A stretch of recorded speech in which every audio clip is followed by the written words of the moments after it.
Hello YouTube, my name is VOL.2 and welcome back to some s'more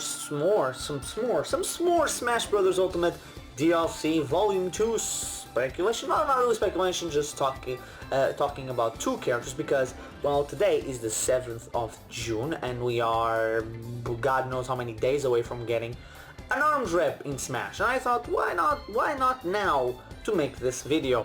Actually, this video was already supposed to be made and released and all that stuff. And originally it was just going to be about Paper Mario, making the case for Paper Mario to be a part of the DLC. But recently I've been playing, and you can see it on YouTube if you want. There's going to be an eye there, I think, or there, I think it's there, talking about my play, or with a link to my playlist of me playing Xenoblade Chronicles Definitive Edition. And when I was playing Definitive Edition, I also realized that Melia could also have a strong case to be a part of Super Smash Bros. Ultimate as DLC, or a part of the Volume 2 DL. See, and both Paper Mario and Melia kind of have a good case going for them. One actually that I already made kind of for Melia before, but for another character. So let's start off obviously a little bit with Melia, since she is the one that I already said I kind of made a case for her. The case I made before was not for Melia, but for Fiora. I made the case for Fiora because Xenoblade Chronicles Definitive Edition was coming out around probably the same time as the DLC was decided upon, so I probably learned about the game. You probably already knew about the game. And it would make sense as a promotional pick, and you can say giving a game doesn't guarantee a promotion, and I agree with you. I don't disagree, but at the same time I don't completely agree. Because when you think about it, look at Smash, the Volume 1 DLC. You remove Piranha Plant because it was an extra character, but you only look at the 5 characters in the DLC, and 4 of those characters, 4 out of 5, have a game on the Switch. The one that doesn't is banjo-kazooie, and then it's banjo-effing-kazooie, you know. But anyway, you have Joker, and you can argue Joker, Persona 5 did not come to Switch, it's true, but Persona Q2, that Joker was a part of, came to the 3DS 1 week before the Smash Bros. Ultimate came out and the reveal of Joker for Smash, and Persona 5 Scramble also came to the Nintendo Switch, so although we don't have Royal or main Persona, Joker is in fact in Smash, and Joker's games are coming to Switch. 2 out of the 3 games, well, 2 out of the 4 games he's been a part of if we count Persona 5 Royal as a different game, and the cameo or the clothing for Rebellious Joker in Tokyo Mirage Sessions. Then we have Joker in a lot of Nintendo games. Then we had Terry. A lot of SNK games made their way to the Nintendo eShop. They were wildly successful, especially early on. SNK was there in the beginning, sensing the good opportunity they would have on the Nintendo Switch, and they benefited from it. And it kind of feels like a mutual beneficiary thing. And Nintendo also went to not to a great length, but they were, I believe, got exclusive or timed exclusive rights on the physical version of SNK Heroines. So, you know, that was a connection there, a strong business connection there, and kind of a reward for SNK for supporting Nintendo and the Switch right from the get-go in 2017. Then the other characters were Hero, which was 100% a promotional pick for Dragon Quest XI, Echoes of Evolution, Dragon Quest XI-S, Echoes of an Elusive Age Definitive Edition. That's the crossover they made at the fucking trailer, and the one that Nintendo promoted, and the one that was being published by Nintendo. It wasn't Dragon Quest XI, just that, even though that game also came to the 3DS. It was for the Definitive Edition of 11, and yeah, sure, you can say there were 3 other costumes for the hero, and the hero from Dragon Quest should have been in maybe even a long time ago, probably even one of the first third-party characters that should have been a part of Smash. And it was an obvious pick, especially for Japan, but he made it in as a promotional pick for everything that we have seen. Even down to the fact that the default character was the one from Dragon Quest XI. Despite the fact that the trailer, even the way the character plays, being much more in tune with Herdrick from Dragon Quest III, and I know Herdrick is not the real name It's a title, and technically from my understanding in 11 you get that. Apparently it's a spoiler, but it's been thrown around and everybody that played that game says that, which is a little weird. I don't... Xenoblade Chronicles fans to the end of time will not say who 7 is, and then Dragon Quest 11 fans were all about, oh, it's a title that is given to the heroes of the games. It's like, oh, okay, sure. But where was I? Yeah, okay, so hero, and then finally Byleth from Fire Emblem Three Houses. Fire Emblem Three Houses was supposed to come out in 2018. Didn't. So is there any reason not to say it's not a promotional pick? Heck, the goddamn announcement of the character was even paired up with the announcement of the release, or the trailer release for the DLC. I wouldn't be surprised if originally the plans were always to be paired up with the DLC, but because the game got delayed, the character probably could have been delayed as well. It wouldn't shock me.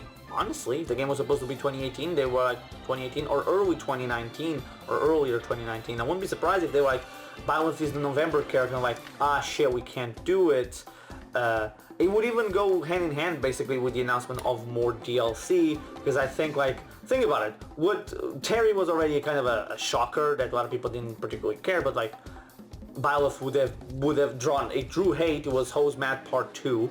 A lot of people were upset over it, and it would make a lot more sense if with people being angry, like, hey, DLC Volume 2 is coming somewhere down the line in the announcement in September. I could see that being a thing, and then originally like they had to scrap. I mean, obviously the original plan was never to have DLC Volume 2, so that kind of goes out of the way. But anyway, so again, going back to the original point of Melia, we have a game for Melia. All the other characters had games. It's not a definitive answer, but it helps a little bit in speculating when it comes to first-party characters, even, or anybody coming to Smash. I know Sakurai doesn't no longer says what games he's playing, because then people are going to take it and be like, what was it? He's playing Mario Party, so that means Boo is in. But yeah, Melia, again, going back to Melia, Definitive Edition comes out. Definitive Edition has an epilogue, a story, a canon story that takes place 1 year after the events of the original Xenoblade Chronicles, the original story for Xenoblade Chronicles, and she's the main character. Sure, Shulk is there, and there's 2 other Napon there with them, but she's the main character. The story is about her. She's the protagonist. You even begin Xenoblade Chronicles Definitive Edition Future Connected by playing as Melia. I've only played as Melia, and I think today I recorded episode 12 and 13, I think, and on 13th it was the first time I played with Shulk the entire time, and I spent like 3 hours already in the game, 4 hours, and I have yet to pick up Shulk. I had yet to pick up Shulk until today, basically, and it just goes to show you how things are there. So, and not just all of that, she's also a very beloved character within the community. A lot of people, and I will say myself included, thought that she was a little bit mistreated in the main story of the game, and she doesn't have a full, her character arc doesn't have a full conclusion, I guess you could say, or a conclusion that would make people very happy in the end of Xenoblade Chronicles. She just suffers throughout most of the game, and that's just a fact. If you play Xenoblade Chronicles 1 or even just see cutscenes or see people play through it, she does not get a good treatment at all throughout the entirety of Xenoblade Chronicles. The original story. My god, the things that they put that girl through. There's even one cutscene in particular that's just a little bit mean. Actually, there's a few, but there's one in particular that I'm thinking of. And I think a lot of people will know what I'm thinking of when I say running or something runs past her. To me, it feels a little bit particularly mean to the character. But anyway, that's another point. Now, what does, although she has all of that, what beloved character, the fans love her, one of the best characters in the game, even, especially if you're playing as her and not having the AI controller. The AI for her is not that good in the original. I've seen very little of the AI from Future Connected. I haven't even heard much about the Future Connected AI, but her thing was was not good. The AI for the original is not good with her. So it gets to the point of like, if you're not playing Melia, don't put her on your team because she's not going to be that good. The AI, not the character. So you have that. But what are all the major things going up against her? Well, one would be, well, Rex, and the competition that she has from other characters from Xenoblade Chronicles. Xenoblade Chronicles has a huge catalog of characters, and once we get to the Paper Mario part of this video, I'm also going to talk about something that kind of annoys me a little bit about the way some characters get in, and well, another thing that will go in will be third parties in this. When we look at Xenoblade Chronicles and who could be the next playable character from Xenoblade, Xenoblade has a lot of characters to pick from. Obviously Melia, as the video is basically about her until this point. We also have, you know, Fiora, who could be, we could make also a strong case for her being a part of the game as DLC or even base game. You also have Rex, a character that Sakurai admitted was a character that he wanted to put in the game but came in a little bit too late. I kind of think that if Smash Ultimate had released in 2019, I think Rex would have been in, probably would have been in, same thing with ARMS, and you know, that will be another topic we'll get in a little bit. But also then you have Malos, which would be not for DLC but as a next contender for, you know, an Echo, or any wielder of Duonodo to be an Echo in the game. And yes, I did there, like, there's one character, like, you know, we could say it could also be Echo for Shulk, and it would work. It would work even better as an Echo for Shulk than, or even Elven could be an Echo for Shulk. It could work better. Even the models would be more similar. But Malos obviously is the one that comes to mind because in Chronicles 2 he does use the Monado, and you could say, spoiler alert, you should have said spoiler alert. I would, but that's not a spoiler given the fact that, yes, he only uses the blades in late game in Chronicles 2. The promotional for Torn in the Golden Country was all, every time they showed Malos he had the Monado. So even if you're like, oh, but they don't call it the Monado, you don't know that's a Monado, they don't say use it the Monado in the trailers, you look at it and you can see it's the Monado. It even looks like Monado, the Monado that Shulk uses in the beginning of Xenoblade Chronicles. Again, Monado 1, I can say Monado 1. You could say that's a spoiler. Again, trailers for the fucking Xenoblade Chronicles Definitive Edition end with Monado 2, or the transformation from Monado 1 to Monado 2. So it's not really spoilers anymore, which I hate. And same thing with 7. As much I will keep 7 a secret despite not saying everything else, although IGN can go fuck itself for revealing 7, and even Sakurai for revealing 7 multiple times at this point, but I won't say the name of the character. I will still call her 7 because that's all I always called her. Called that character 7. Can we consider her? Okay, technically speaking, you could call it a dude too. Anyway, where was I? Yeah. You have Fiora, you have Rex, which I think it's a very big contender because it feels like Sakurai is gonna go back to some of the characters that could have been in Smash Bros. Ultimate and weren't in Smash Ultimate because of, you know, time constraints like ARMS and probably Rex. So Melia has a lot of competition in that field. Not to mention, whenever we get Xenoblade Chronicles 3, if we ever get to see X Definitive Edition or X2, which then would put Elma right front and center. I would have said Elma was the front runner for a Xenoblade Chronicles character in Ultimate base game. Now with the incredible success of 2, with 1 coming out and being a hit worldwide, and with the whole future connected, I think 1 once again regained its spot as the best in the franchise.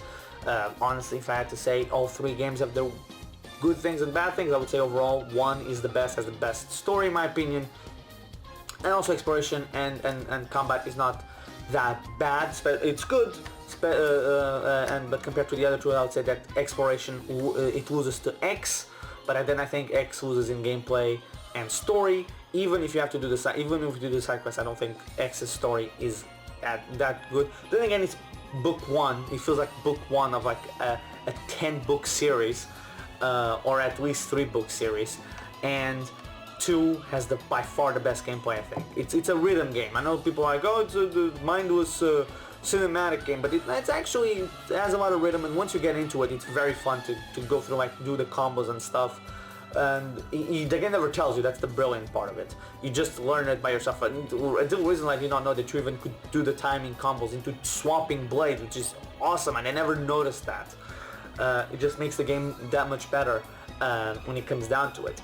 So competition will be the main thing going against Melia, but I could still see Sakurai is the man of randomness, you know, and that kind of goes well in segueing into the next character, because if a piranha plant could get over other Mario characters, I could see Melia a far more believable, not believable, but far more liked character in the Xenoblade franchise. Our fan base, and a character that people want to see or already liked, and I don't think the fans would mind seeing her over Rex. Maybe some people would mind seeing her over Rex, because like Rex could bring in a very cool mechanic of like always being swapping blades, and I don't know how well Melia would work. But still, that's not my place to be talking about the gameplay thing that each character could bring, but that will segue into Paper Mario. And why I think Paper Mario kind of has a better chance to being DLC than a lot of people give it credit for. And we're gonna be honest, I didn't think about this recently. And no, it's not Paper Mario, the 1000-year door, the Origami King that's making me like, oh, you know what, Paper Mario is a good choice for DLC. Now, here's the thing, Paper Mario honestly should have already been in Smash. When people talk about representation of a franchise, to me it always annoys me that it always comes down to either the sales of a franchise or what's missing, or adding characters for the sake of characters, especially in some franchises. But when we look at for example, Fire Emblem is always getting a new character basically, because every game has a brand new protagonist, and Nintendo and Sakurai go like, oh, new protagonist, new character. And let's be completely honest, more recently, especially since Robin, the Fire Emblem characters have more and more diversified themselves. And even the ones that play with the basic story, they all play differently. Heck, you cannot even play the original character and the Echoes in any way, shape, or form similar, because they play very differently. Same thing with the Echoes, or the semi-clone in going from Marth to Roy. They play very different. So you have that, okay? And what else can we bring up? Let's put it that way. A lot of times it's like, oh, we need more characters from, say, let's look at the Donkey Kong. Donkey Kong and Metroid before the King K. Rool and Ridley. People are like, oh, they need more characters, and we get another fucking Fire Emblem character. But then you look at it like, who outside of let's say before Smash Ultimate, who would you add for Metroid? You would add Dark Samus, you would add Ridley, and then you'd be like, Silas, maybe? If he ever becomes a thing, Silas, and then nobody else. You can, like, legit, you could be like, oh, Hunters, but like, they're completely relevant to the story of the games.